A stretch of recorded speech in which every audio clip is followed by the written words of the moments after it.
aso Lulu matangofie. Le aso ua tofaina ma whapineina le tātou malo. Le aso le nei o le tātou wanapongi ma le tatalo mosi o tātou atanu. Vai aso umo le vai aso. Ia, ai o lea tātou wa mata ana le la le tātou talo mo le tātou wanapongi. Ia o nei le tau le ono. So tasi le tu la whai ume le tātou whono talo I lungo le tātou mota talo. O le tuai le nganga whaftai ma le whamaloa I elte le tununga ia sai ule lei whaiva matiute ngā luenga sa whenga isi o tātou tano. Whamaloa atu soifu manuia, whamaloa vodilangi mamai le paia maulunga. Sa moa iona tulanga whalu pia masani. Mamalu whal tala le lei, paia mamalu o le tātou tano. Le mamalu wali whai pule. Ia tai nane le tātou whai ngā malo. Le tonu lava o lo tātou ape foi whatasi. Tūlanga o le ngadwe ina, ia ma le tautua ina si o tātou tano. Tātou porkalame masani, ia o le whātaratara noanga, ia ma le taitai o le malo. Pei lava o na tātou whātara noa le tele o vai aso. Ia o le hawa noa le nei. Afio mai foi le paia ma le malo lau Tusitala, televisi Faasalalau. Newspaper ala leo sese ele ngata le tātou malo ia o le paia ma le malo o whaala puputonga tu moti ia mai lato lo ngafa malea ua unanga mo le tātou atano. O nei whatoa I wai foi le tātou kapeneta ia Lulu uma ia sa whatala noi nai le tele ma le anoa noa I umta upu o lo whai pēa I le whenga whaavaya le tātou malo. O vai aso uma, whono al kapeneta I le tau se fulu le tai au. Ia e whai ai, whiriwhiringa, whai unga, teranoanga, so le pule ma tau pu umalo o mai te tonu. I le whai ngā malo, tā ngā luenga, whala paputonga le maro, I whai ai whai unga. E ala ina ia ma whai una whanga I oi pēr tātou malo. Malo nā tina ina. Le so la sa whaasolo ai tūlanga uma I whai unga masani. Sa pasi ai fo I tūlanga o lo wha mo pele ave o le tātou lango I tātou ngase. E lima ngase o la wina atu fori nei vai aso. Ia, e laval wha moe o le porkalame nei o lo o tapena pel tūlanga alo ia. Ina ia mawhai o na maua ia le malosi. Ma le soifua malolo ina o le tātou atanu. Lima ngase. Au ina atu masia tasi o tausi soifua. Mo le tātou malo intia. Pasi e fo tātou kapeneta. Ia le tele o malanga nisi fo I o whaururunga o mtanga luenga. E me se fo I whaururunga o mtanga luenga langolango. Ona o nisi o fontanga tā ua e ala le atina ena o mtanga luenga teitasi meta o tupe. Si o manga leo mfalpui. E me se fo ia o onga mtanga luenga o whatoanga mwhainga whaiva. Ia matulanga masani whapena. Le so fo I sa pasi ai le tele o tali le tātou malo. Ia malipoti whaatausanga am tanga luenga whala paputonga le malo. O nei li poti uma upasi al kapeneta o na awi natu lo le palemene. Masalo le a whaonga ina uma le tātou fontanga I le aso se furo mati. I le tausanga le nei, masina fau. Mai o lo whaatulanga I nā le tele o nisi o tula whono fau, tula whono tue teu. Ia meise tula whono whaatontonu whainga whaavai. Am tanga luenga whala paputonga taitasi. Ar tātou malo o lea ua fuafua mo le tātou palemene. Ua whaatulanga ina le malanga whaapitoa mai o le minister vai fafo Australia. Ia ua longo ina mai au e le fionga le tamaitai minister o lo ngafa ma le vaenga o le vai fafo Australia. O fio mai e Feiloaiga mai le whainga malo fau ma o le la tapena I le aso luas ful ma le wha. O le vai aso fau lea na o le lusu walu I tūla e I nei le whainga malanga a le fionga le tamaitai minister. O lo iai le fuafuanga e tele mea tā ua. O le a whai aini sengi ngā lima e ala I le whaataunuina. O le ngā luenga o lo ua ofo nei Australia o le whale fau le o le mota o le palemene. Legislative Assembly Office. O ina o lo ua mata ina whaapine le whaamoe o no so soani le nei Australia. Le la tato umu sa ina i le aso mua o iuni. Ma wai ai fulfa moe o se tasi le nei o tatou palauria whapitoa. Ia palauria whapitoa le Palemia o le malo Australia. Ina ia o mai te tala alo ia na lato ngā luenga tele le nei. O fo ina mai mwhaatupe umai Australia le tatou official fono i mono. Ai peo na uta ua inisi o teimi o lo te tala whaatasi ma se vaenga o le whalefono to e whaale lei o lo na whaavai mautu. O lo whaatupe tatok. Ia to ai ma le whale mo li i te mai tei whaipule. Le lobby mo parliamentarians. E te tala alo ia whaatasi ai. O nono winga tolu a ia i tūtino te tele. O le wha moe mai alo tatou sisino le fua i le aso mo iuni. Ia ona wha se e mai lola ia te tala whaatasi me ia tolu. Al malanga mai lava ia a le Afioga ile minister o le vai whafo. Ia mātou te anga i sa vai i fo inisio tūlanga tā ua e fia mori mawina mo sa la whai. O le isi tu e wha mawhaina o le asaini ai le malirienga lo ia e le fisoso ni mai o Australia. I le tūlanga o le vā whawhenga i ai o le whawhitauri o le tupu i lungo o le social media. E anga lima i ai le mtanga luengo le leo ma le mtanga luengo fisota inga. Ina ia whaatūlanga le puipuinga o mea lava le tātou te mai tau le teimiri nei. Ia ua o le tapasa lava tūlanga o mea lo tātou tamwhai li o wale puipuinga o le file mō, saunga le mō, upulafo, ia ma le tele o le mea lo tātou muri mauina le teimiri nei. Tau pena whai se tapu, ma se fua, ina uana i sopo loa whaafita auri nei i tātou te le manau mia. Ia ua whaasolo le tūlanga o le to e lauri li wina o le tātou tanga luenga o le tau o loa. Pe ona sirfia, i al tāsi le nei mta upu lo atu ngalu e le tunu. Ona ua lei lo sao po fer sao tau sao loa. Le so, ia ua tu mai ei fautuanga le tanga luenga o le MCO, ma ave vol fautuanga le kabineta to e mari pepa le vaeso fau. Wha mautu mai ai inga o te tau. Ona to e apa le malo. Iona i tūtino umai a fieri tiute tanga luengo tupe, tanga luengo whaftawa inga, tanga luengo lafonga. Ia man tanga luengo soifu malo noina. Ia ina ia mautinoa. Ua matuatu e fausia se tau sao, tau tala whea ngai, fair price, mo le pa ia ma le mamaru o le tātou atinu. O umatamia na tātou wo e whaile mele o le demand and supply, a tele ia le tau, ia ua pau, a le lava o loa o wasi i lunga le tau. Manatu le tātou malo, ia, tātou to e sui le tulafono. Tulafono e tauna iai wai loa le malo le tau e taun wha tau wai o loa. Aisea, o loa i lalo le malo le ofisio o tiute i loa le lei lava tau ma le tiute ma le mea te tongi, ma le tau, ma le profiti e taun tu wai lunga wha tau wai o loa. Pei tai o le termine nei, ua pure alka ngaka i lang pasenge i lang profiki. Ia, ona whaile la tau lau whai o loa, ia tua ia le malo. Ia lau tula ia tu le malo e tapena, le tau o le komiti wha tontonu ina le tau o loa, pei on tātou masani ai. Aso ia sao tau sisila. E ele lisi te le wha pi rumo wha malama o whale o loa. E te latu e vai pola alka ngol ponga suka wa whanga wala o maka, maasi, mangiangi, all basic food. Ia, mai la tātou toi riu tūlanga lea. Ia, o lea ua toi ilo le tūlanga o tātou ngā luenga wha vai taimi. Peon sir fia tasira nei wha fita uli ua tātou mōli mawina le tūlanga pangatia leu tātou iai. E tele le wha manu ianga e maua mai. A ua siri atu la le tele o wha le tonu. Aisea, e le i mautu, whainga wha vai na amata il polkalame. E leo toi nama se la ina le tele o wha msinonga o lo ngafa nei. Mana e tātou tangata anu o lo lala i Australia o ife sosani. Wha fita uli o lo tutupu i tangata o lo o atu i ngā luenga wha vai taimi.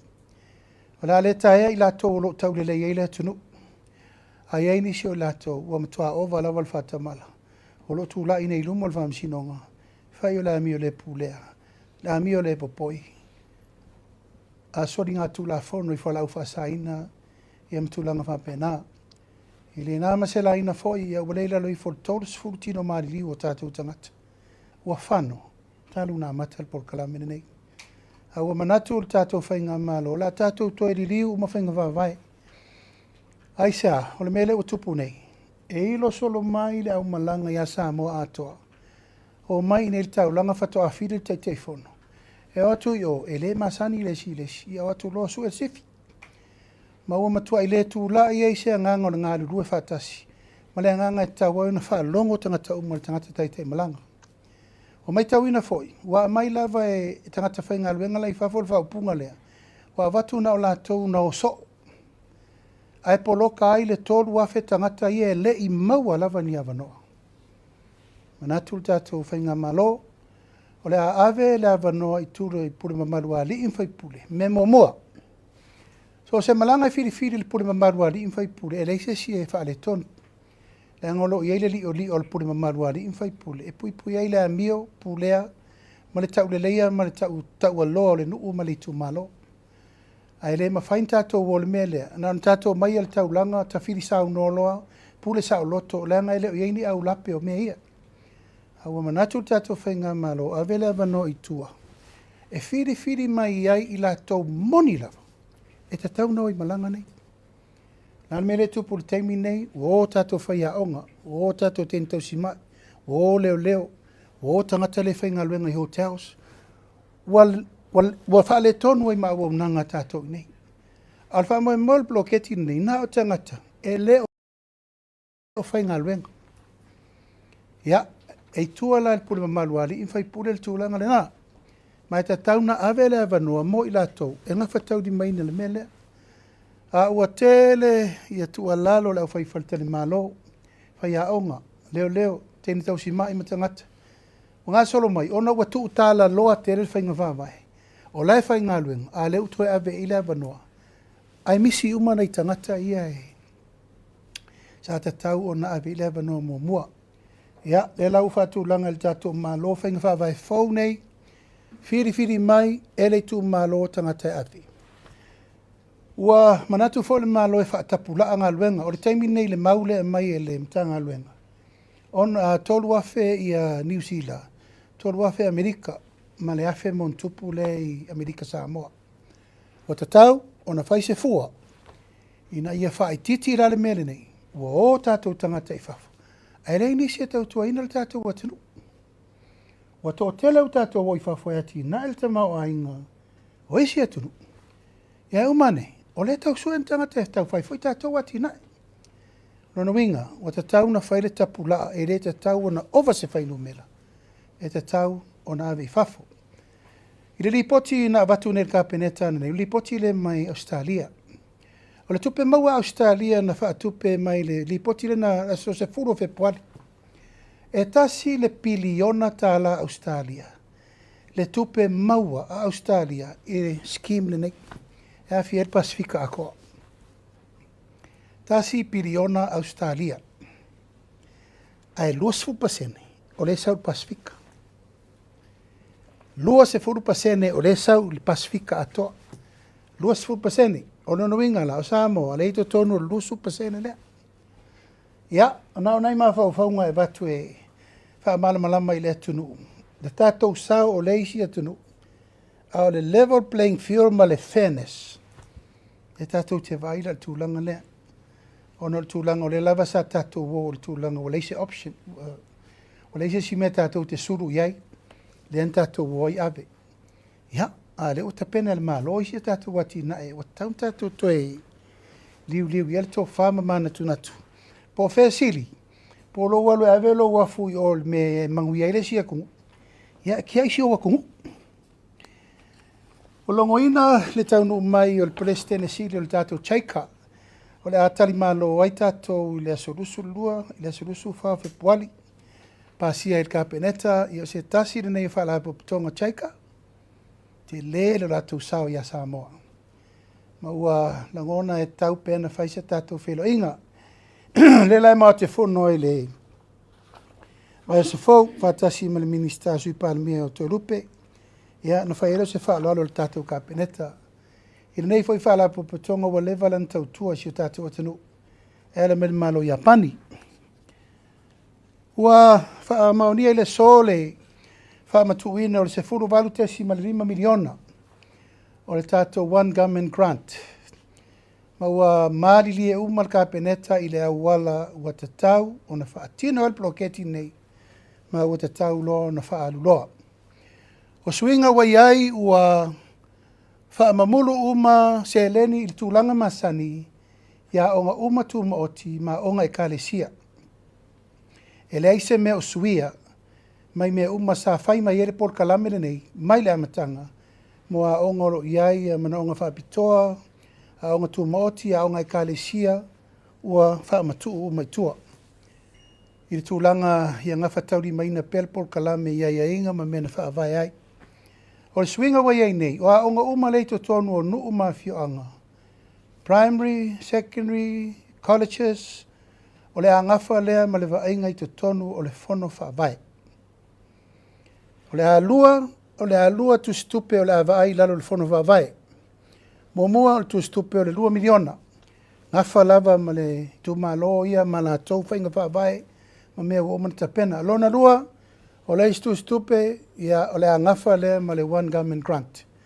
O le aiai le vainga a le teitei fono, ma le pule a onga, ma le komiti i to tonu o le fono whaavai, o le komiti le na leua whanga ioi mai iai le tātou ploketi.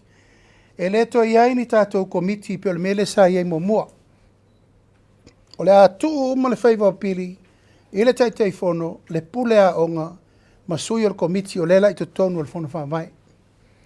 Ua whaia le fuafuanga ina ia tipi umai le lave o le mele sa tupu nei. O le tele o tonu, whaateri umi, ma le re whaamaoni o nisi. E le au fia uma i a komiti o onga. A iai nisi o onga ua matua i mori mawina, le whaamaoni o komiti sa whea ngai ma le rufi ina o le tupelea.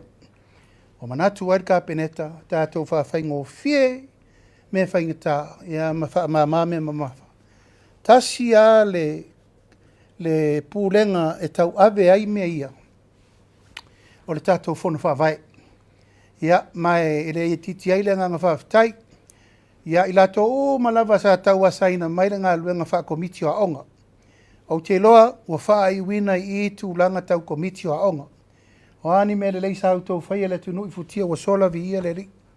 A e leo le unga leo tātou mtaupu. A e le ngata il tau tua le tātou malo e wha au au pēa e tūlanga le taupu lea. I le mori maulata mai, masalo e lalata i le 2 miliona le tupe e laere i umana wha o ngā. Taru mai le lata o sanga. Aisea, poroko o whainga whaavai. O le mawhai o na wha alu le tupe e tau toi fo i mai lavar komiti i le ofisa o a onga e tau whaatontonu o tuai. Taimire nei, o le ale me tupu i le a onga i le luso whai tūla. Ano i fol pu le a onga, tala noa le teitei fono, tala noa le komiti o fono whaavai, fo i alor whaavitauti. E reto e o mai tai le ofisa o a onga e to e visiri le apo. Tu upea le avanoa, sa au noa le pu le a onga i le teitei fono, pe pā le paipa, ia po ua sua e pua arpa, po le alava. O a whaafitau le tūla i mai, whaatūlanga loa. I lalo lava, o le tātou one government grant. Ai lea fi ai le fsosoani, e mawhaina whai al tātou whono wāmai. O la fo i eile pāketi ina, e fsosoani la i mea whapopo. Ia, o le mai tawina ua no nofo aisi komiti o onga mawhaile stala o tamaiti. E amata atu i leso. E leto i eini le stala e tueta li e whaopopo i lunga o pili o tamaiti. O ani me whaopopo i mana o mi e whaale leo lea onga. La ua ieri whono whaavai e a ngai i tarsanga i mei. Ai aua lava nei toi whaia ni sua ngā tupe, ni le stala whaopopo, ma nisi fi whaopopo, e le i whaatonu wina le maa lor mena. Peita, o Tusitala loa lava le tūlanga o komiti. Ia maoa i loa lato e sa ili isi mea sa ta tau pea ona fo i me le maa lo e whaatupe tuai mea ia. Ia, o le lau wha manino. O me whaopopo e mana o mia elif so soani maa o ngai whaatupe le whona whaavai. A le one government grant lava ia. O lea ua whaatati atu mo le fufuanga. E ina inisi o kolisi o lo o whaia iai le ai inga whapitoa. Kolisi o lo taulanga ele afia I lalo fona vai. Kolisi o Samoa. Kolisi o Avele. Ia kolisi o Faleata. Kolisi te tele le to tonu le atunu. O le lalo le taulanga. E tauna fetu na isa o le sosoani tauna ve sa o yai ona ia aua ne ia afia I lalo po ferfono fa vai anga ia. Ala la tu sa o la tu tupe pe tulanga na yai. Ua pasir ka peneta le tolu miliona tala e fa le leia o mai le tato pas stop le tu o tato maketi foule fa mo e amataina le ngalue ina le aso fitu o mati. To e risio uma, to e fai uma fa le fa taripasi, ma fa le leia uma le tato bus station le la, bus depot le la. O ina le ufa moe e tatala fa atasi pe ataunu mai le Afioga ile Palemia o le malo New Zealand. Suono, su fitu, su balu, o mati. Al fa moe le tato malo e tatau ono o atu le aso fitu o mati. O uma na fa le leia uma le tato pas tepo la. O le me pakai pasi, o le me faile drop off ma le pick up, o le me lala ile tunu I pas stops, o fale o loa uma le saifafo ia ua ave ia le lapatainga, ia ma le tima inga e tau te o mai to tonu e wha ngal tato ma kiti fo. E le to iai se fale o loa tasi e to e whai I fafo. Lea watangia, ia u whaatau e maisi me whasaina. Ia, tā puni uma tato services na, tasi lava le mea iai, o le taimi e tu ua ai, e tangata Fepuari le pasi, ma le drop off ma le pick up, taimi o tato pa station ma me whapena. Ia, e amata la le whamoe le aso fitu o mati. E whai eisi tato soft opening, na o se lotu e whapa iai le whale. Ona whatanga lola ia o tato lato ma lava watalia tala sanga mo le whaatoto nanga e o mailo e tapena le whaatoto nanga ma amata loa o na whaaile ngā ioile le whaatino ina o le ngā luenga. O le whamoe ia Afio maila Afioga ile Palemia o New Zealand e ta tala aloa ia le tato ngā luenga nei la suono po su fitu o mati o la ua operate le tato maketi. Ile matango fiel saul ka malo keeping o lipinga e ringa kai kong. Ai mana ia le Afio mai o le Afioga ile Palemia. Ia o la ua halu le whaatava lengo le tato maketi o le mawhauwhaunga le nana fina ngalo el kapeneta ele leile o mai ua ta pena. Aua ta pena tuaila ma le tato loto I fale. Sau lava mai le mela i el tau penga le tau whaifoi. Mai le malai fatu. Sau le bus station. Sau ilu maa fale o le tato maketi o ia. O ina le la ta pena o mai foi ma la te le se tu langa si tia. E le ngata le tato maketi le nei. Ia a le maketi o ia. Ato si fia a sa uma e le ofi. La fatulanga uma tulanga na tato maketi uma ia. O le porkalame vo i o le tato maketi foule. E ei taimi e fai tato night shopping. E le fa peo la tapena e. O masalo I, masalo tapena, masalo pa tapuni po le ono po le fitu le fiafi. Ia ono le tulanga e tapuni ei falo loa maisia o nanga e tauna ei la sol vai aso. Po le stofi po le sfaliri. E ta tala I se I tau se furu po, po le su tasi po. E o itanga te fai ala to fatau. O le vai aso fo le nei. Ia ansa fatonu ina ai le tato maketi le ai funga lei. O lena mai tau ina talo le ono le fiafi tapunti. A mata atu le vai aso fo. Lato e ta tala le tato maketi na lusu fai tu la. Aso ia, la alteimi e kuma eista malo mai tua po fale ariri po fale la tai e maila nau ta talo e mai a fola loa fa kauro. O le taimi nei, ua tapuni puni uman tatou tapuni puni malko viki. A ua tawhia ila eva noa mona e tatou tangata. A walfa atawina o nato loa. Le lau tu e ta pena uma eisa wasiasi umai fale le ta ua ia male maketi funga lei. Whaatonu ina e le tanga luenga tau I mo lava vosei. A mata atu le vai aso le nei ma le vai aso fau. Tu e ta tala lusu whaal tatou maketi. Ave fo ia ila po inga ta pena le lei ia tūlanga naito si fia, naito te vai mela iai. To e fausia le lei fale le ta uam fale ta ele. To e watu le leile mea to e sio le umal ka paka ma me ume wha amata ngō fie. e o atu fo ina tapenanga o le tatou tutotasi. Se la ua feltino i tupe ua sengaina mo le tafi e seo sauanga i ainga.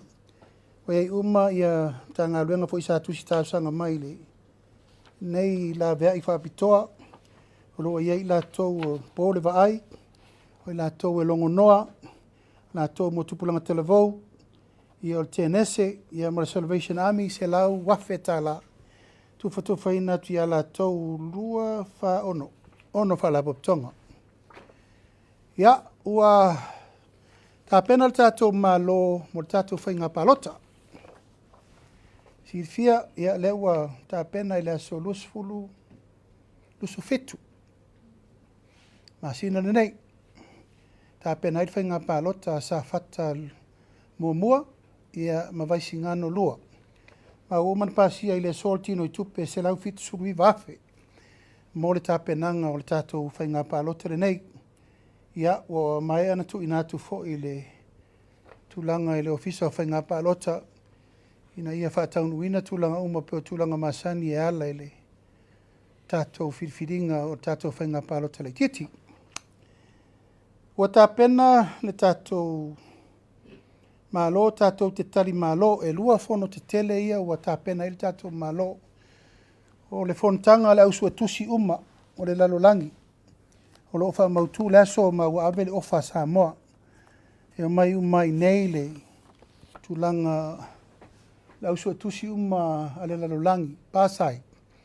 Ia i o mai nei e fono mai nei le tatou atunu. Mai le la ititi fo nei fontanga o lo tapena iai le fionga le minsta o sua tusi le tatou malo ina ia mawhaina maua le tatou wavanoa.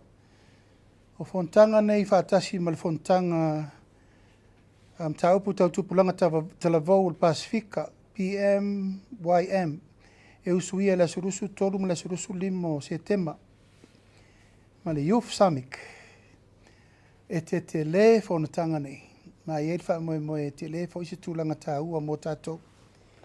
Ia mei se le tūlanga lo ia o tātou tupe maua ono la atele tangata asiasi mai lia taimi mo tātou atano. Se tema o taimi tonu o tātou liliu o tātou polkalame o lefo i isi tātou celebration taimi o te wila. Amana tuai pe a whai e o tuluna taimi o na lango pe tātou malo e whamanatu te wila po sesi occasion tā ua e whai se tātou events whapitoa mo le malo se tema le masani tātou iai. Ia, whai watu le tātou whatalten longa nei aso ia o le i walo i ai o le sangi ngā lima tātou tu malo lima sfutasi a toa le tātou tunu o lea ua whaamau whailonga ina mai le fionga i le minister e lima sfuru tu malo o lea ua umana tapena uma sangi ngā lima mo lātou financial agreement. Tasi ale tu malo le na tawfia mai a le amatanga o le tawfia le temini nei. O Faasalalau le anga numero tolu, lua. Faasalalau le anga numero lua. Ma e peilava Samoa tulanga fo yo leo tatou mai tawina I lungo le ea ma le tatou polkalame fo isa patulanga ina I le lava I aso. Ia o le lava talia le malo ia le taungu ungo le taupu le nei. O I nei sa Feiloaiga ai ma le tu malo so le pule ma vatul tu alalo le malo le metau na fai ia o le ala o te fatat o fetau nu I el tau nu ungo me umana ai wa manatul kabineta ia o le a tolo ai pefa pese longa e mau se tari le tu langa te tau ona iai ina ia mana ia umai tu uma e fai foi o le mana ia o le tu lau o le fai unga le tu malo ai fa pena foi ona mana ia malo ia fainga fa vai al tatu malo o le sa fofola atu e fatula I atu. Ai me sei le tūlanga, ia ona wala sia loa tūlanga o upu whelafo I lunga, a whamtalanga o penga ta whailanga. I le te tau wai ona fofo, langa I le te tau, ona tu uloa me nei alu, ai le whaiele le eise whai unga tāla whengai, ina ia marupu puia le saunga le mu, upu whelafo ai meise fo I le malu tau aloa, o le tātou whasoa whasamoa. Ia, na manatu lea le tātou au Faasalalau. Ia, talatu lea vanoa. Poa ni mea umatou te fia fasiri mai e lene yaso. Ia fa taile fio mai tala mai au.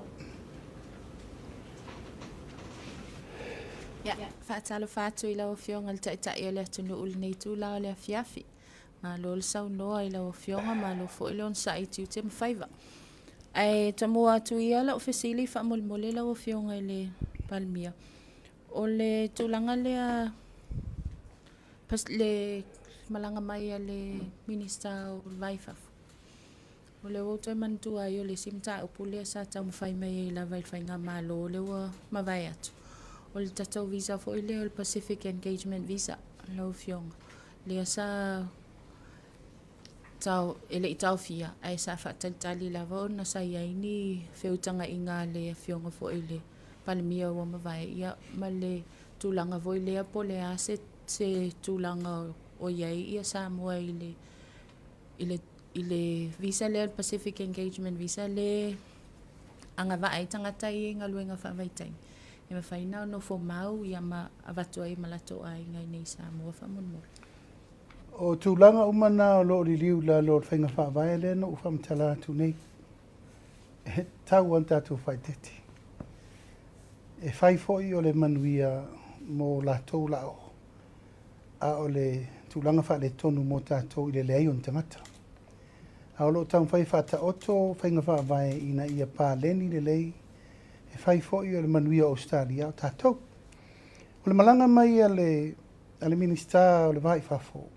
Sa au whaatari se ia fio mai le Palemia i le walauria whapitoti si ngā fua. O mta upu ia lena umana o e hawhaingo fie. O le tūlanga tau visa, ua matua tātou pangatia, whiawa ia tātou New Zealand ma Australia, le fwoi tau te walau si latu o lo te le tau mwhaia, pa ia malu le tātou atunu. Le fionga ia anai awha ma le tau mwhaingo New Zealand. Ai Australia, ua ieila le tūlanga le nā. Ua mata o na tūlou lava o le whaoa lo tātou tangata. E leia se a whainga o le whainga luenga toi fo i mai o le fo i tau watina e tātou. Ai o le whaoru whale mai lo tui ngā mele le watu lo maru watu aila. Ia o lo i eiri pui ngā tūlanga whai te tiri nā. E eila ia te tau al tangata i e pule a ia lana whai ungai whai. A o le pui ngā whale malo te le fianga o tātou. A tātou vai nei a fianga ua le ain tangata whainga luenga tau aloa tātou. A le la ave uma tātou skio leipa i whafo. O nā lo lea, te le la fianga. Au se tasi ta upu o lau whata ati e la le agenda a sa fia mai le Palemia o Australia. La whata la noa pēr ma o lani ai inga lei e whea mo lātou, whea mo tātou. Ma lo whaftai lau fionga. O le sila mta upu whamon mo le lau fionga mta upu la le ia Faasalalau anga numera lua. O le wa umana e sau noa foi. Ai ona i e reporti wa o le wa ho o mai Apia. O la watoi so longa le ia le mta upu a le tu malo. Ia ma ua lolo foi le ta o fio le o lo tu la i mai le foi le nei taimi le sui fai pule. Ia ai ua ia manatu. Ia e la foi ia le tofinga tai fono i le fionga ia mangele la o fionga. O le fisili la po le ala u fai unga pe faa wau pea ia le tūlanga o lo tau fia ai ia le sainia o le se le ni le ua mai o na sainia isi tu malo mole tu malo Faasalalau anga numera lua whamon mole. O le whaatari le malo le matou tala na whai. No mai I matou Feiloaiga. O le upu na whai o e soa le pulen tātou tue Feiloaiga lea. Whai leo le stone. O le lau te whaatari. O le unga le whamtalanga. E le whai a whapea a umama o moa koi lava. E le karia me re ntasanga tuel malo. O le atunga lunga le wai e. E le itali mai. A kari lunga lea. O le kari mai lunga lea. Ngā ngō whaafonga I upunga lafu. A o aina la fole upu. O le whafonga na le tu malo. O ala o mea. Mātou tue Feiloaiga. Soa le pule pe ua whaamate, ua soa le pule le mena whai atua I o e tala noa. E rei o mai. O le nganga maritarasanga, ia tala noa malamalama. O na whai e leo le stonu le malo. A whai lava la leo o maule tala whaapea wa iei la tau wa o tolo fia. Aua na I o mai. Ia ono ua lo whai leile I tu mano. O le tue ngā mele nei o lea e fō atu nei. o lātou e oe e stolo fia le tō whānu uma vionga. E vai na tupu mai nei mai lufi. No mai vai lufi e tea. A leo te whātari. Au, de baenga umaleno mai o le itu malo i tupu mai e male fofongo o le itu malo. Leo te whātari. E o mai fono markapeneta. Po fe wei uiel mena whai. Ia, a whai lava lai leo mai. Ia, o lau whātari tere pia. A o mana whai whai markapeneta. E tala noa ma soa le pule. E o ala nao mea. E leo se malo whatatia, o le malo whirwhiria o Samoa, lea na whai upu mtala. Tau ana fo i mai mena matou tala noa i whai whamtala. A lea whatari, al temi nei, o lo matou tau fi Fepuari inga. A lea whasa o le lei le temi nei, mai mau fo le temi e whai proketi a lor whai koe keke. A siri leo mai whai whamala malama le le tala. E aba tele le tu ngā tala ma whai mai la tau sa matou whilo. Faafetailau fionga o le si omta upu famolmole.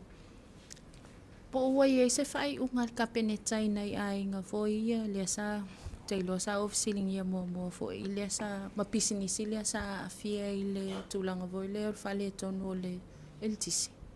O no leu teilo o le vai aso na te lea sa whapea e tasi te sima le 1 miliona mo tangata na Afia le tsunami. Ai po ua ia se whai ungar kapeneta mo i lato ia sa Afia lato mea tō tino whamolmole. Ia, ua ami ia le olvaso fo. E le tasi te si maleiva. Se toi whatula i me whasa ongole. O le mta upu ina ia uane i whaisi a tuwisi. E whaisi wheo lolo le paketi e 2 miliona.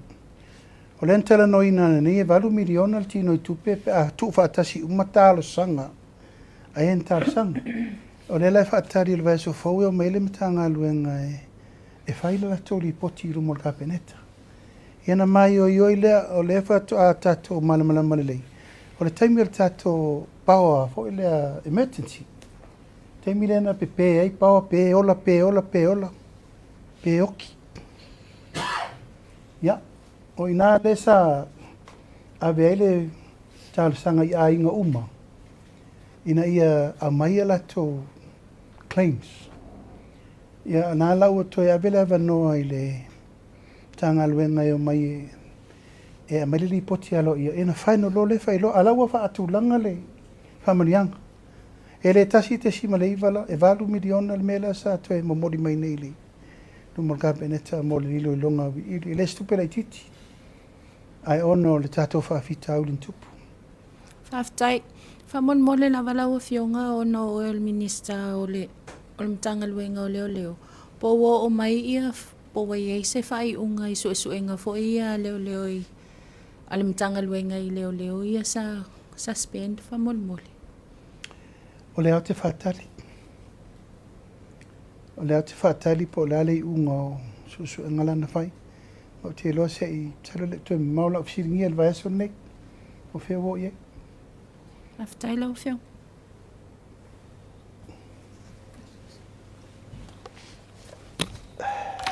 Tai mo lewa nola o fionga. Le tatou RSE whamolmole lewa fionga. O le mai tau ato le wai ai le whai unga le kapeneta ia whatapula ai le numero. La tau fui e o i ngaruenga nei. Te whape tau whai wai e se numero wa whata oto le kapeneta le teimi nei i la tau e tau ana o le tūlanga le wai. Ma le lona lua lau fasilio le watu o ia le ima whai pule o i tū malo. O le sa mai tau ina i niso teimi o tua nai. Sa i fui ni vesinga tūlai mai o nei watu o ia le ima whai pule. Ia e mawa e o isina o i lalo le. O le poloketi le mai i tū malo. E le o ni tangata o i tū malo nei. Po le ase tūlanga. Silsila ia le kapeneta le tūl whamolmole. O le whaino mele whatapula o lau to tu untanga luenga e o tau sa o mai tangata lai whafo. O le talawhata i tae. Tolu afe New Zealand, tolu afe Australia, ma le afe lai tu tuila. Minga fitu afe. O le tui al kapeneta. E le te tau o na owa te le atu malasifuru afe tatu tangata e vi whafo. Tau na iri tatu o whaino mele whatapula. O le mele le filfilinga o tatou sui oi malanga.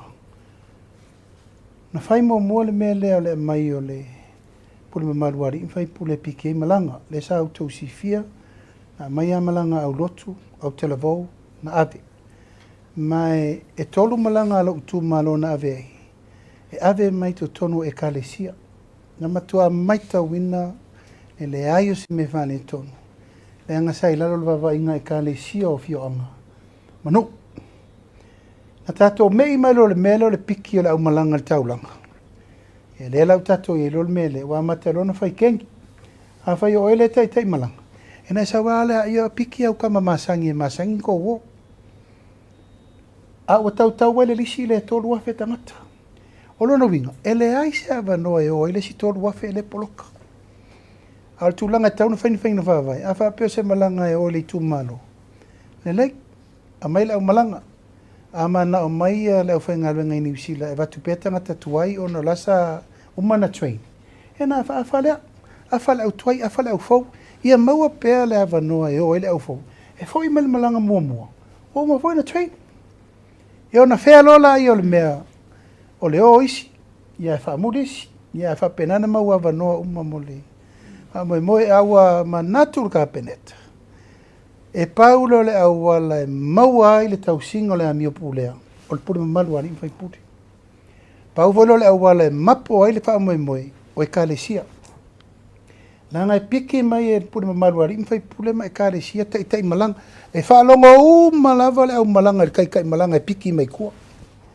e almere piki ya o akulo yo e ser men fanga wa lesi e ser men o ye lesi e se ku manga isi ya su elor sifi ya su nga sifi ran nga le ku po ngir mo fa le ve wa ele fainta pulea ya maleano no a yo fa fita u le utatu va ye o al puinga ya ina ya malu fa mo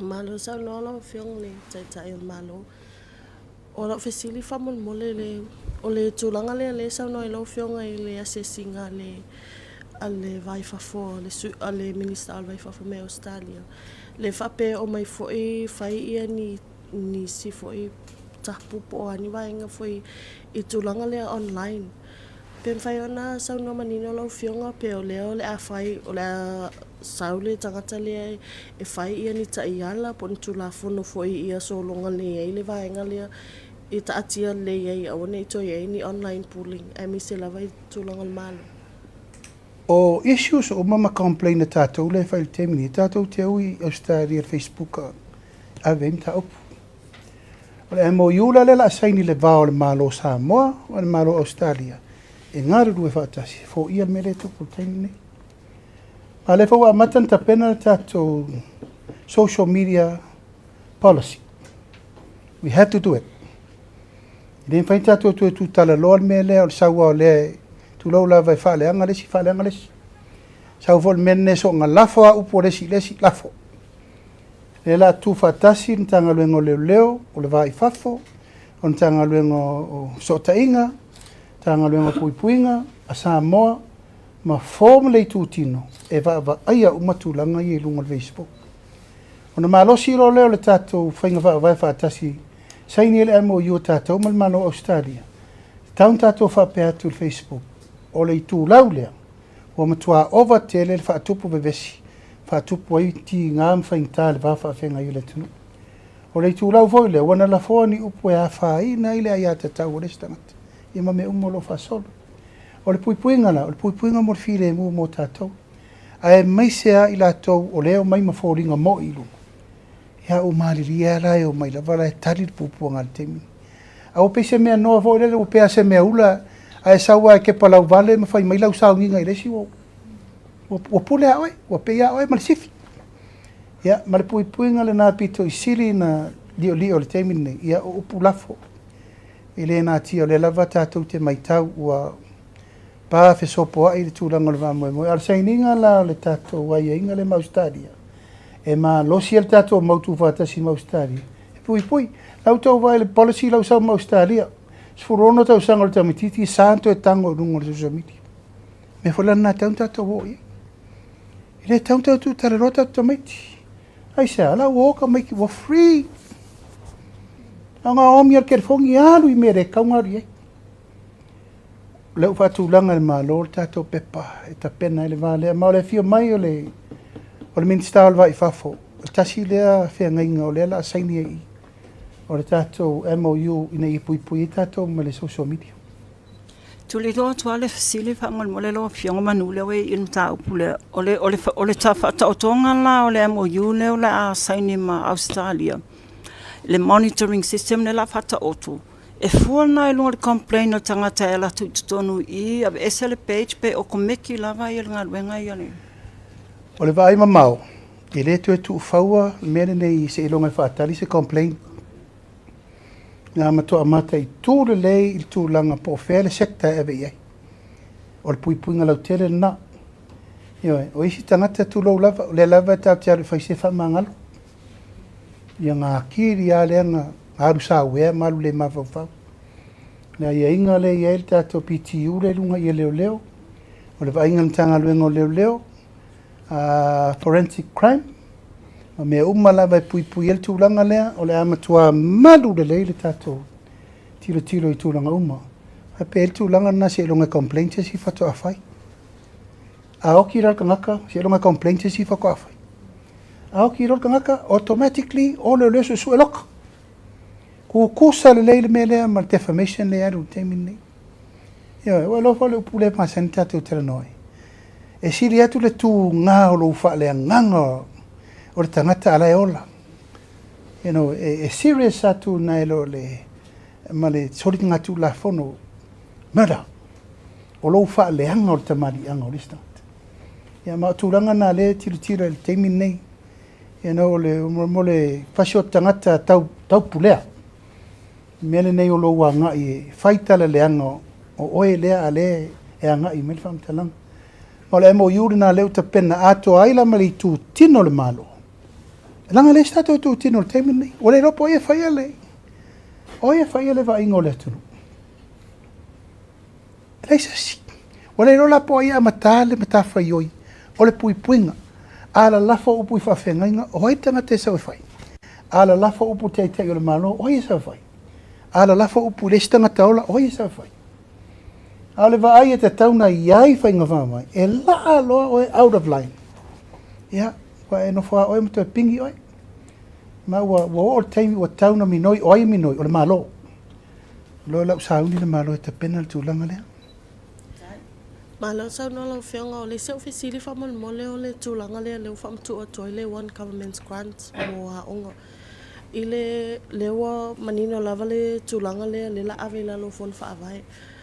Ai na o le fia malama o fionga e tutongi pe lava la pili a onga o le whanau pe e lela ave e se umaloa tūlanga malava tau tupe tonu a onga a leo le a whaatino e le fono whaavai ma le one government grant ia vaenga umalava wale e lava le stala e lava foi tupe ia taitol se fulu limas fulu le whaapea mai o fisosoani vaenga le a onga a le mai tau atu o le OGG lea o atina e umale a onga pe mwhaione whamni. E le ai se me suia mai whainga whaavai o le one government grant. Tu mau uma, tu la fono whaavai na mo a onga. Whainga o mea onga, o le maintenance, o a uma mea, o le tu mau. Pau al mele la sui o le pūlenga. E le to e whaia ni le stala mana mau mea uma. E le to e whaia. Ai aini mana onga I tu ma ini mana ongo ni a onga tu pito tu tui tu tono o le tu malo o le fono whaavai o iai. Whamanino le mena e le to iai ni su ngā tupe ani komiti e to e whaia ma le panana leua whaame I uma komiti I fono whaamai. A tulanga umarawe o toningo pirio a onga ma mena le alu ta I se lau ono suru montu por tamtiti to tasi. Ma le fua lava le nao le alu pau al mele o whetuna o le pūlenga o le tato one government grant o le la taita I le whai pūle ma le pūle a onga ma le komiti. O lono winga, o le mea sai mua a pāle paipa e kauri poki mai I. A mining stationary e kauwa ai mai I. O mile process. A uma le paketi o lea whainga whaavai e kau koe whesiri mai pe whainga whaongare si whainga whaavai. Le la tu sa o a le pūlenga I le whai pūle o te te whono vui lea. Nā te whaasua soa ina le one government. A le ale me le upasia me le mtanga luenga onga le se furu valu te si ma le 5 miliona. O ina e fa solo la vere sui. Whaftailo whionga o le si a onga la ia I lalo lava le vaenga lea. A onga ia lea e whapea mai le la tu sa o ia e pau ia a onga e whatanga o le la whatanga pe komiti pe le la tu sa o lava le 5 pule a onga malana staff e lau te whasoina se. O a onga ia tu sa o ia la tu pepe onga e kale si ma me lengi la ko komiki. E rana la ko wa onga. Anga wa onga ka ko le malo ma le ngu ma fio. O le lang fai ka ko komiki.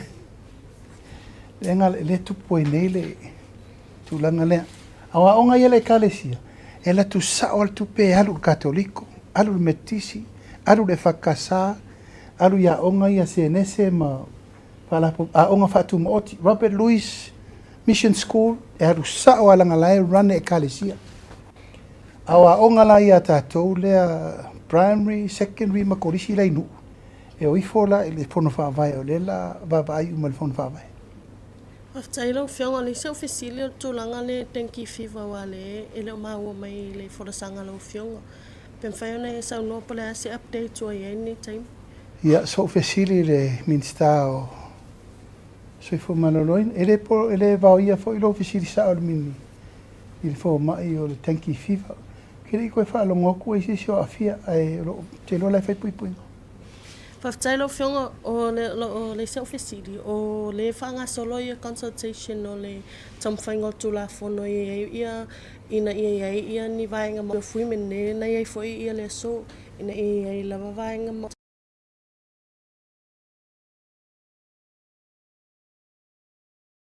tango whaiona whamanino e lau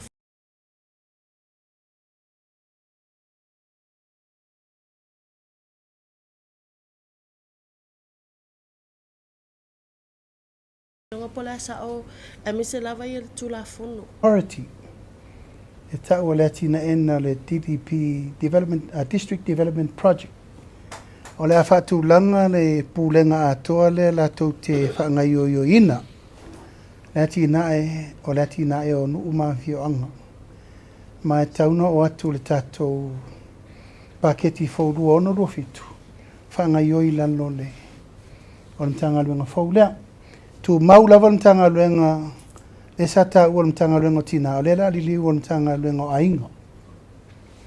Ina i tu ma vai le leile atina aingo le tunu ai tu e wha wawa i fo il mtanga luenga iona fai valo filima. E vai whaatasi eita ma tina whanau e la tomta fai mata. A leta pena tu lava.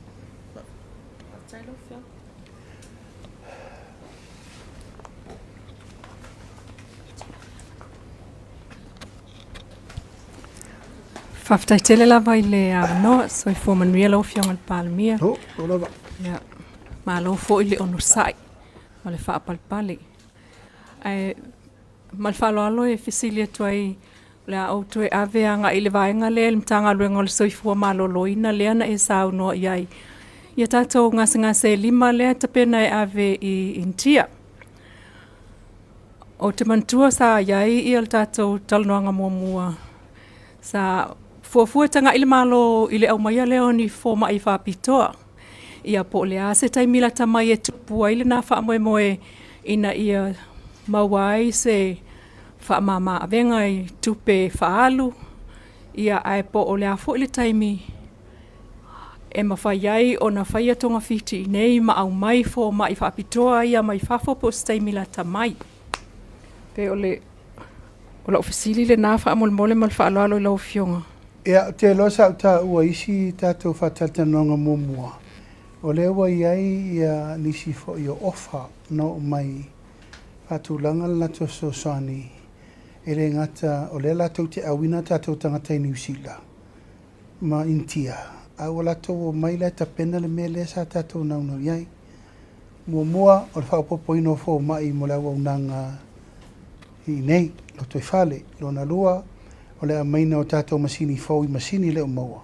Whanga ioi, lo na toru, e a mai whaatasi masini nei, ma tangata e mai operate, ma monitor, ma train tātou tangata. E a malelo na wha, o le tā pule le tapenanga, o le si whale mai whaopopo. E fe so soani la, I le tonga fitinga o le mele whala i titi tatou tangata i avi fafo. Le la tatou o se furu 2 miliona le tupe a Samoa. O le ave i tangata tausanga umai fafo. O lona winga, wa tauna tatou tapena.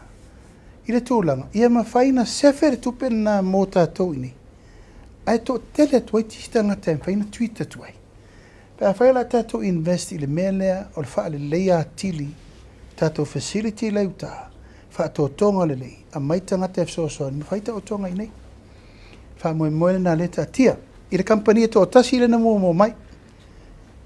Company le tapena tatou tangata le ave i New Zealand te mili nei. Ia ma tangata le ave in tia. O le lua vai aso taluai, wa o vatu le toa wha isi company, whapea, o le vau o mai.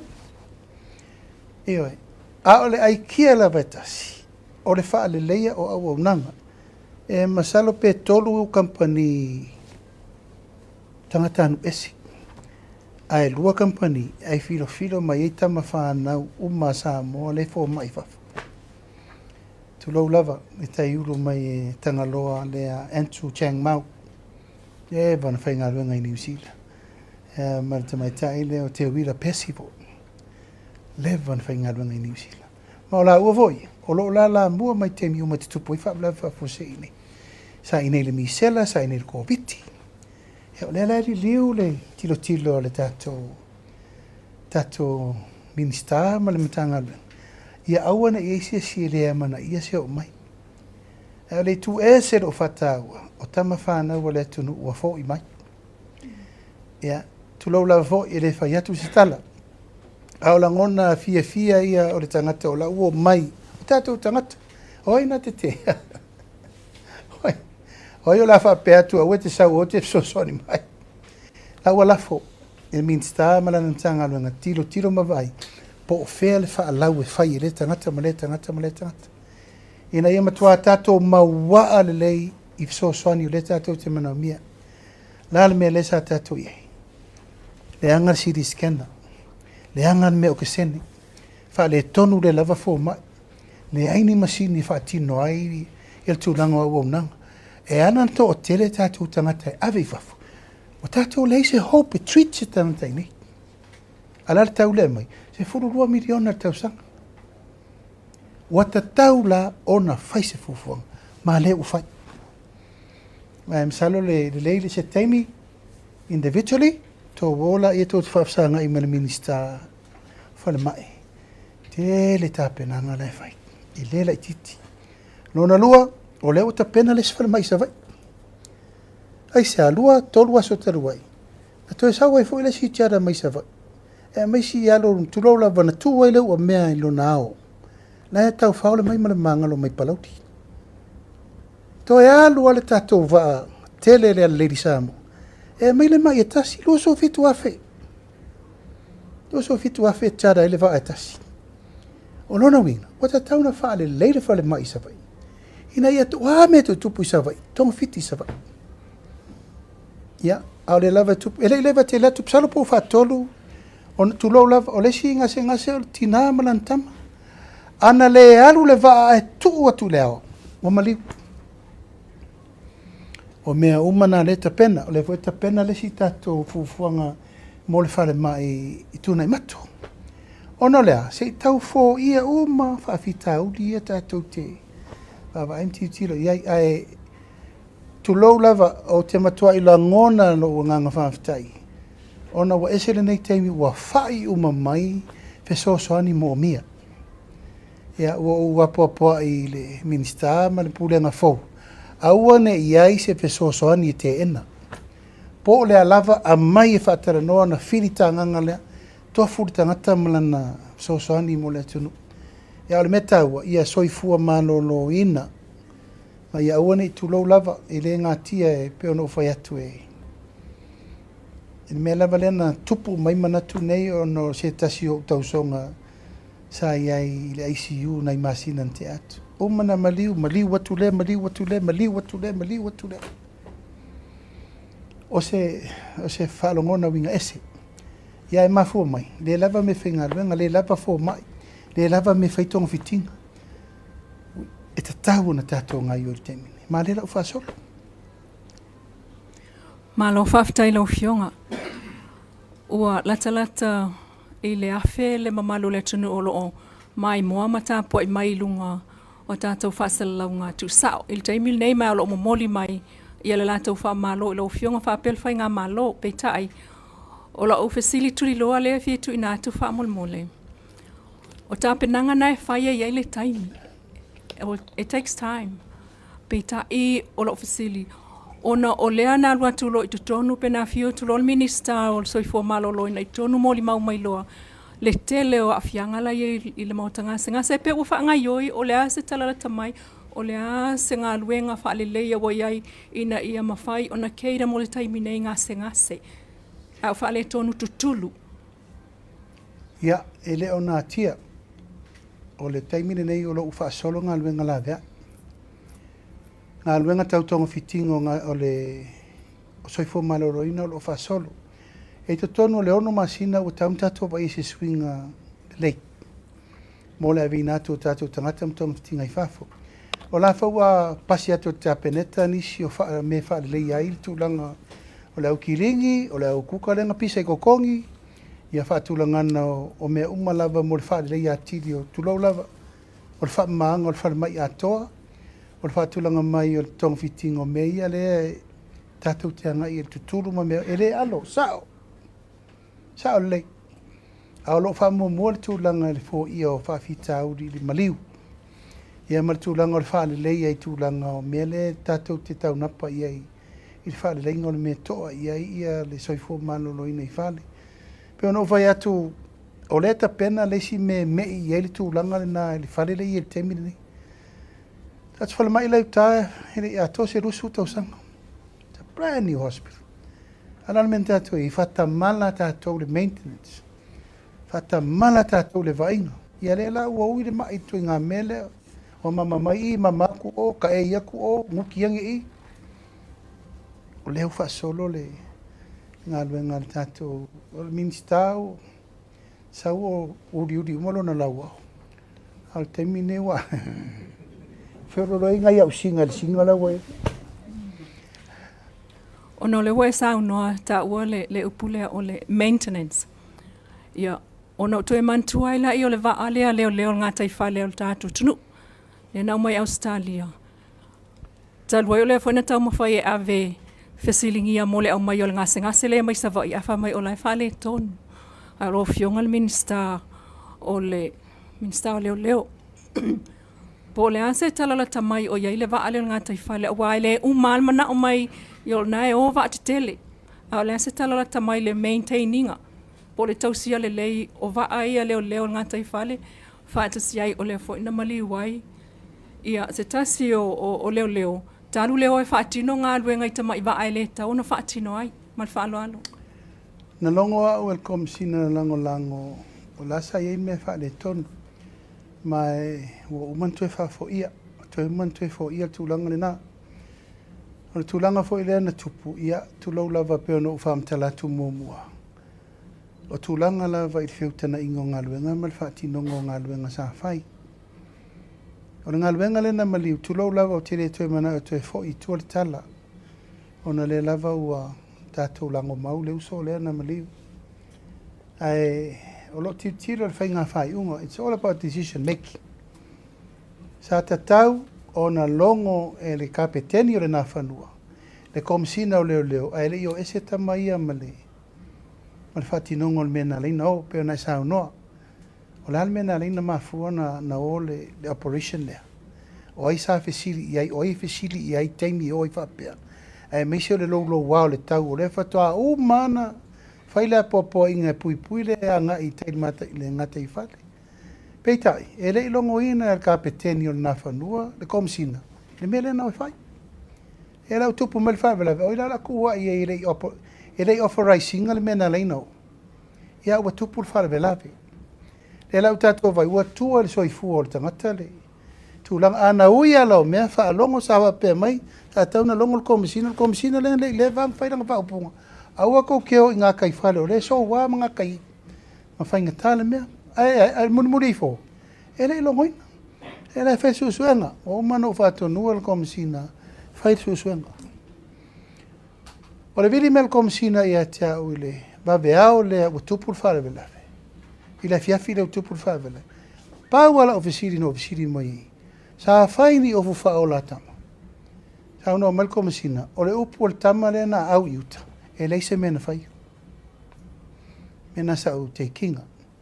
E ana ofisiri atu le. Isa e whatonua le mele alu. Fai mai ele ai. Ia. Nangata ile na ofisiri.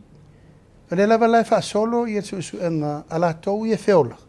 Ia male sa taita ia le wha moe moe. Peo no whai atu te musu atu e ta tala nisi maftianga nana ua maa i maulea a seta le malo. He manu ana sao se whai ungai whai. Ele tupu. He manu e a whai atu roa wha pe malkomisina aua leo le lo wale mea po nalma fu anga narina o. Ia pe o tūlanga nā e tele lava kulou lava i re na o whale mai o le tupu i mea.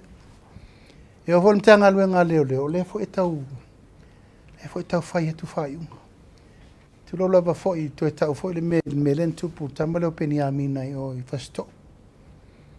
O nā fo i mea e te le lava le ala asanga sa te tau waina pui pui nisi ratou te o. Ia o na o latou, o atu na o lima, e ala e no nofo mai tangata mau penga. O whainga whai unga, it's the decision making, and cost life. E la le te tauan tatou li on pui pui teimi nei na ia.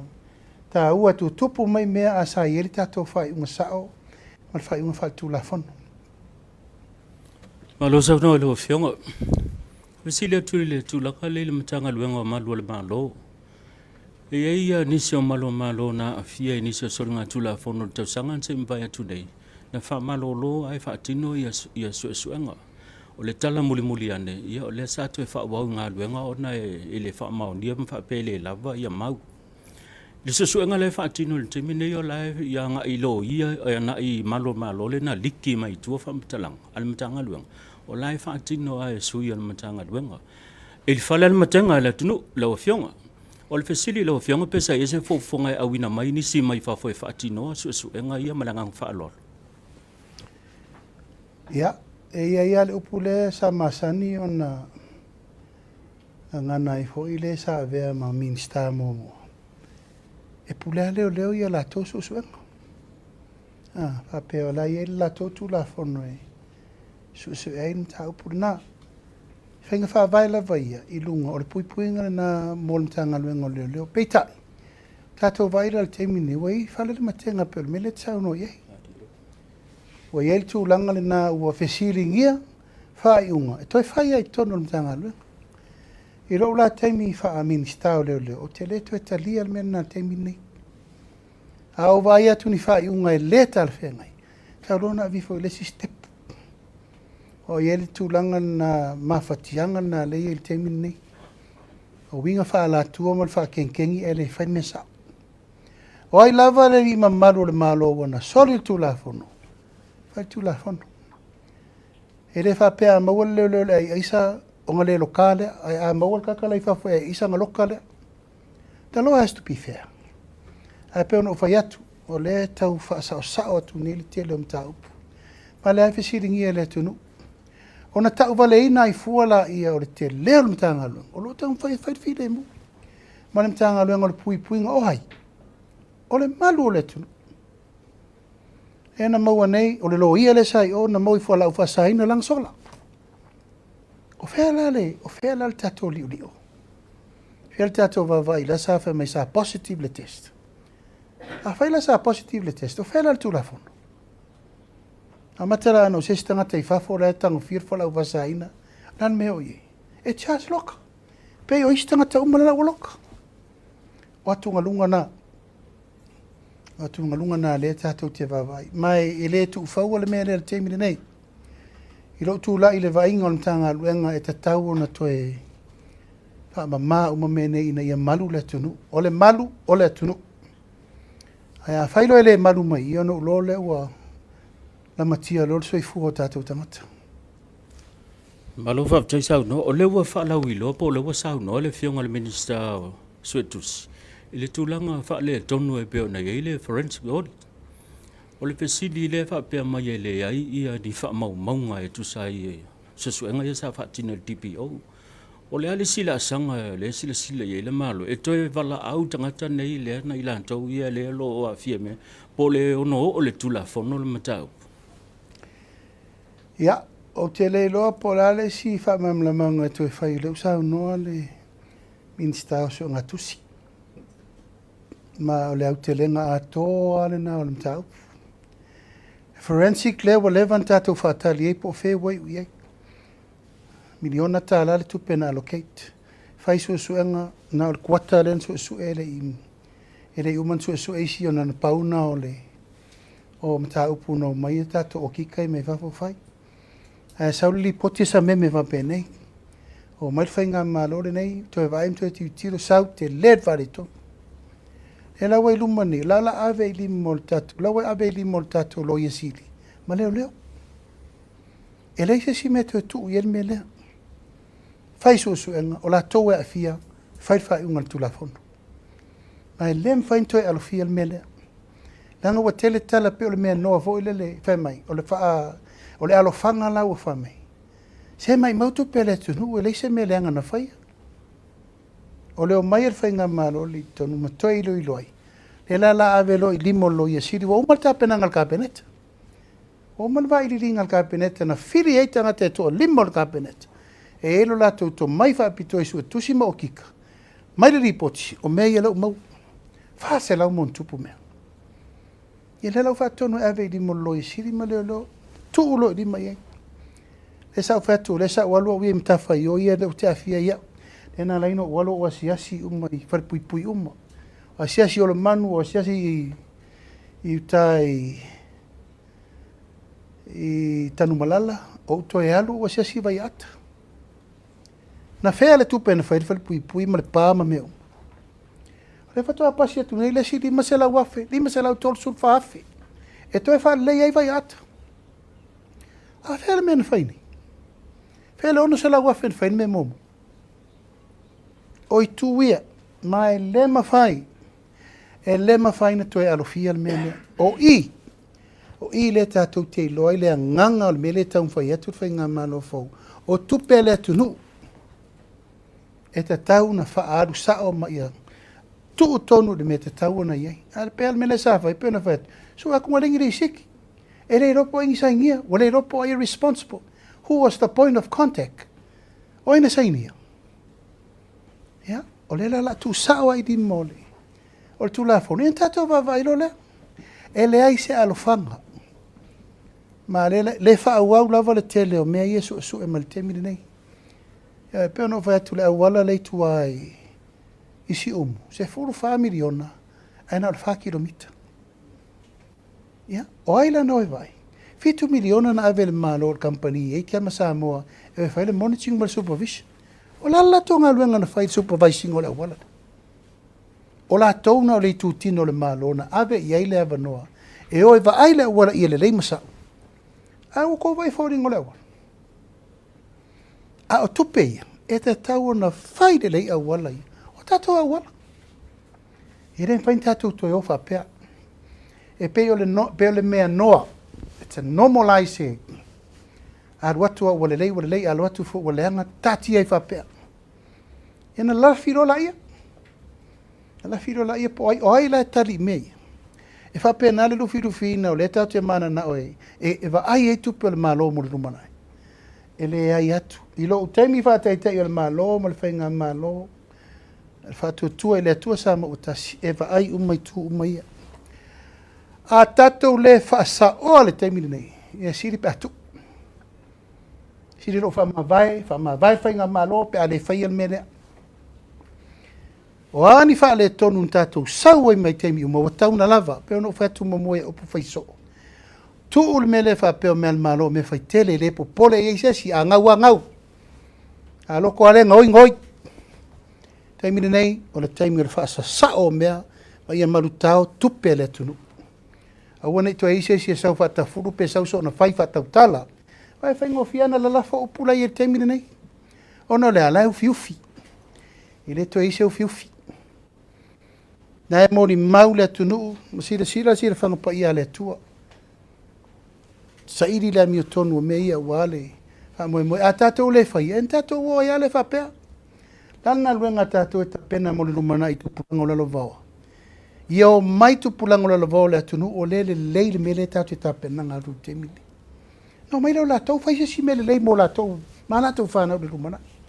A ele whain tātou mai whain me le ngau, fia su e le lopo aing whai.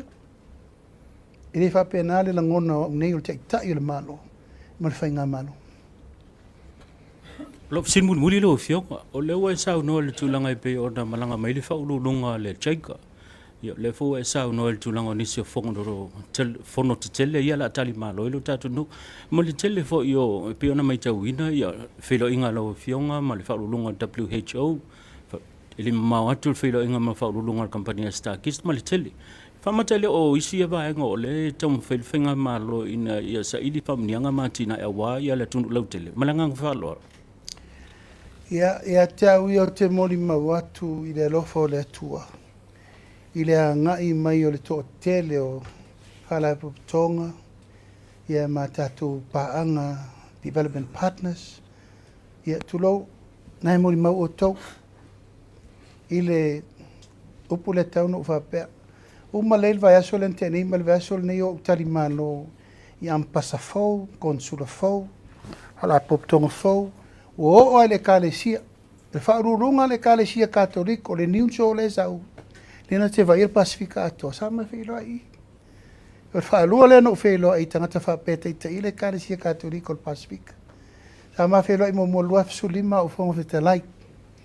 Ina whatoa ma vai le maliu o le tātou tulanga le whaatulanga na mai a katina li pio i alpati matailinga. Mantua o tau le sa whiriwhiri le katina le ia katina li pio ino sau pope paulo leo no nei. Ia ona maliuro leo katina li. E whaavanga i lawa se su engo sesti katina li. Na whatara noa i la. Pe tu mau ia tātou katina li. Pe se i sesi atu nu ul Pasifik. E na sau elo le tamalo e whaila na sau vei nei.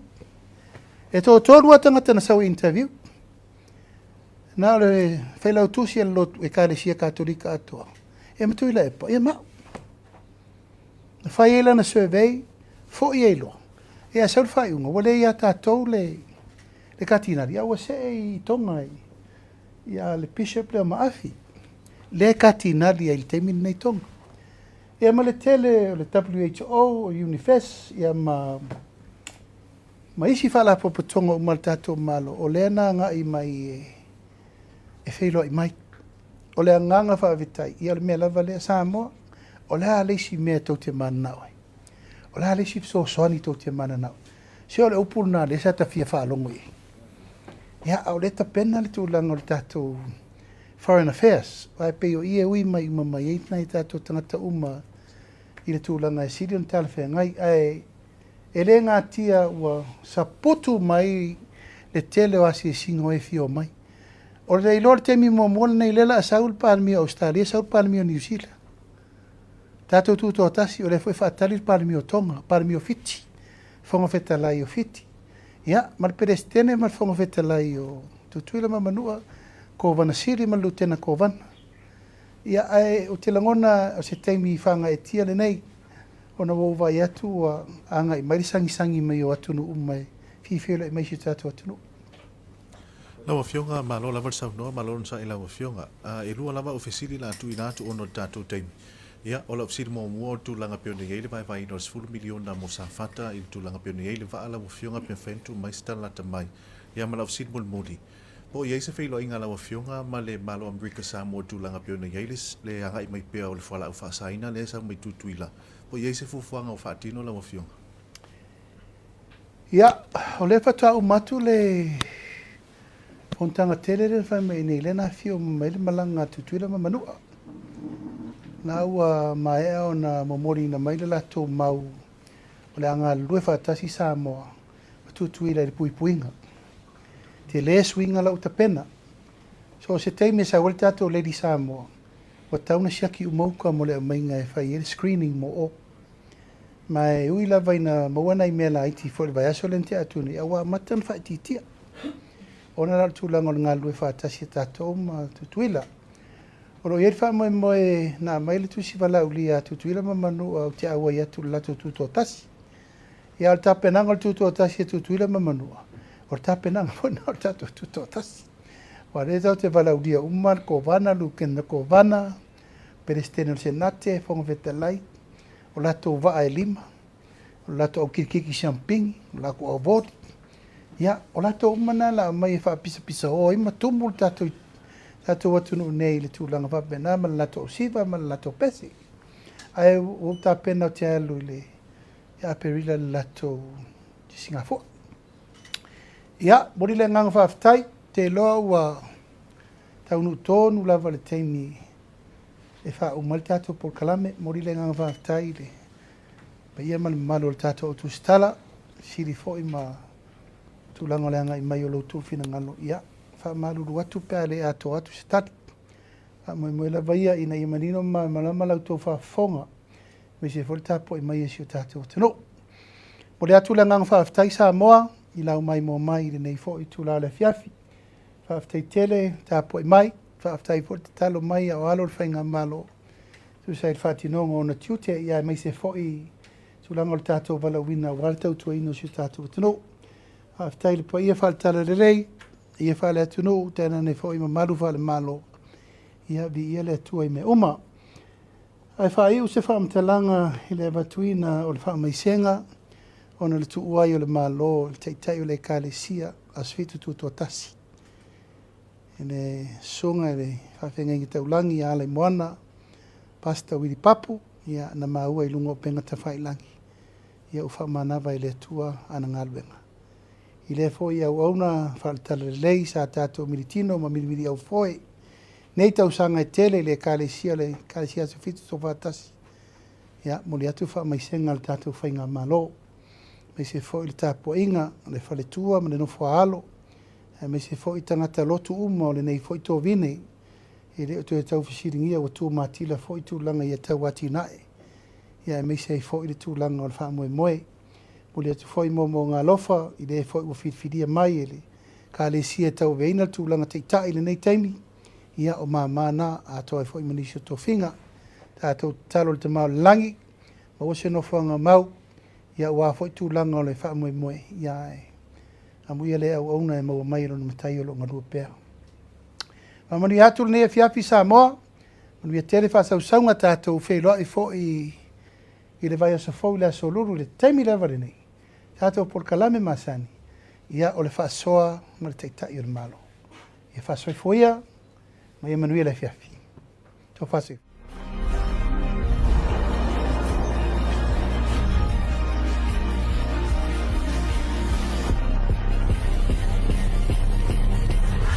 Natural Samoa water, the taste of nature.